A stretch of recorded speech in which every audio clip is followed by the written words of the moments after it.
Apa kamu tahu kalau peta dunia itu sebenarnya belum lengkap? Ternyata lebih luas dari peta yang kamu ketahui. Maksudmu, ada benua lain gitu di luar sana yang tidak digambarkan? Mari berdiskusi. Berdiskusi. Aku pernah dengar tentang kisah seseorang yang melakukan perjalanan, dan poinnya dia menemukan sebuah gunung yang sangat besar hingga menjulang ke langit dan berwarna hijau.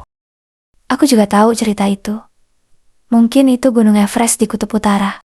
Bukan Everest, tapi gunung yang sangat besar menjulang sampai ke langit. Kamu mau dengar ceritanya? Baiklah, ceritakan. Suatu hari, seorang raja sedang berdiskusi dengan menteri spiritualnya. Mereka berdiskusi tentang sebuah mata air keabadian. Raja bercerita bahwa ada malaikat yang menceritakan padanya tentang itu. Karena raja tersebut ingin abadi hanya untuk beribadah pada Sang Pencipta. Dan malaikat itu menunjukkan tempatnya bahwa mata air itu berada di tempat yang gelap dan tidak pernah terkena sinar matahari. Singkat cerita, berangkatlah raja dan penasihat spiritualnya bersama ribuan pasukan untuk menjelajahi dunia dan menemukan mata air itu. Perjalanan darat dan laut mereka lalui. Namun saat perjalanan laut, mereka bertemu tembok es yang tinggi, membentang seperti pagar. Mereka pun menyusuri tembok es itu dan akhirnya menemukan sebuah celah yang menuju ke benua lain di baliknya.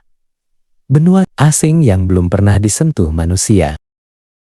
Sesampai di benua itu, raja meminta untuk melanjutkan perjalanan secara terpisah. Penasihat spiritual dan raja pun berpisah.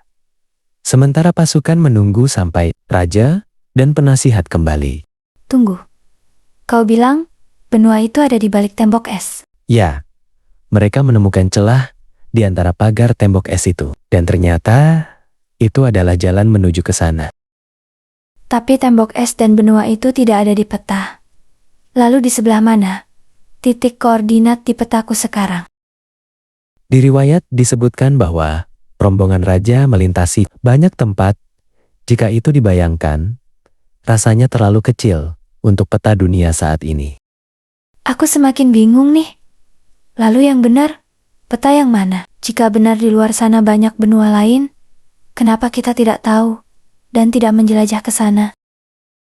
Tenang, kita hidup di zaman sekarang. Jadi, peta kita modern. Bisa saja benua-benua mengalami pergeseran pesat hingga cerita tempat zaman dulu tidak bisa kita temukan sekarang. Benar juga sih.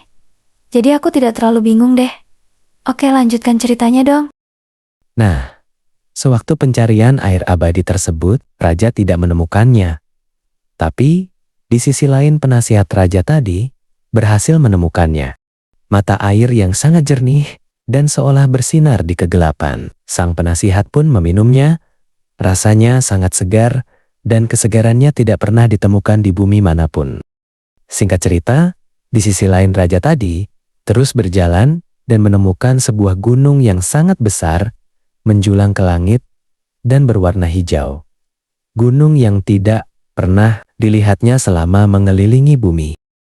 Di situ juga terdapat banyak kota-kota megah seperti terbuat dari bebatuan surga yang indah, membuat raja terdiam dan terus memuji Sang Pencipta atas apa yang dilihatnya.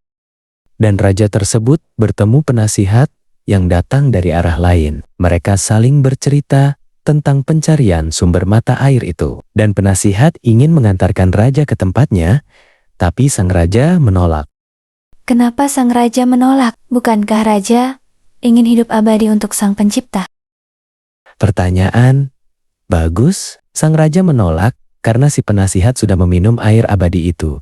Karena menurut raja, dia memisah rombongan adalah untuk siapa yang menemukan dan meminumnya, dialah yang dipilih Sang Pencipta. Raja yang sangat bijaksana ya? Ya, beliau memang sangat bijaksana. Selanjutnya adalah, sang raja bertanya pada penasihat tentang sebuah gunung yang besar itu, yang membuat raja takjub. Dan banyak kota di belakangnya yang sangat megah. Rasanya itu bukan kota manusia. Penasihat pun menjawab sesuai apa yang dilihatnya, bahwa ia melintasi bukit-bukit dan melihat banyak kota megah dan tanah yang luas terhampar di belakang gunung itu. Ia juga melihat ada sosok makhluk besar bersayap dengan jumlah tak terhitung, sedang bergemuruh memuji Sang Pencipta. Mendengar cerita itu, sang raja pun terdiam dan memohon ampun pada Sang Pencipta, dan sang raja pun mengajak penasihat untuk kembali ke kerajaan dan menghabiskan sisa waktu untuk beribadah. Namun, sang penasihat menolak bahwa ia akan berada di sini. Ia akan menjaga kesucian tanah ini dari orang-orang setelah raja nanti. Dan penasihat yang bakal hidup abadi setelah meminum air keabadian tersebut akan senantiasa mengunjungi raja dan orang-orang di seluruh belahan bumi untuk menuntun kepada Sang Pencipta. Singkat cerita, mereka pun berpisah dan cerita selesai. Wah, cerita yang sangat inspiratif. Aku sampai terdiam takjub. Aku ingin mendengar diskusi di kolom komentar tentang cerita ini. Bisakah kalian berkomentar?